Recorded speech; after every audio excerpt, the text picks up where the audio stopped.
এক নাম্বার, আবার নামালো, তারপর পিছন দিকে নিয়ে গেল, এটা 10 বার। হ্যাঁ আচ্ছা, এইটা যতটা যাচ্ছে যেদিন সম্ভব হয় এটা করবেন, হ্যাঁ এটা আস্তে আস্তে করে এটা 10 বার। হ্যাঁ আচ্ছা, মাথার পিছনে হাত রেখে এটা যতটা আসছে এটা নিয়ে যাবেন, আবার এদিকে নিয়ে হ্যাঁ। যাবেন, এটা 10 বার। হ্যাঁ আচ্ছা, এখানে ক্লকওয়াইজ আর হ্যাঁ। Anti clockwise.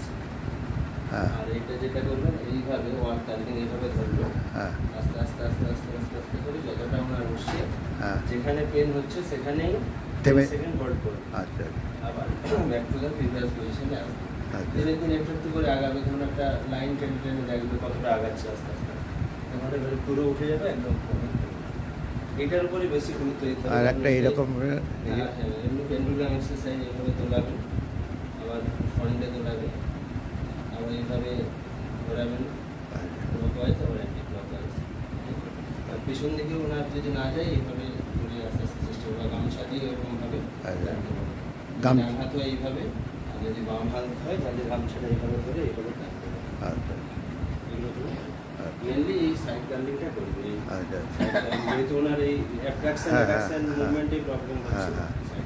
হ্যাঁ থ্যাংক ইউ।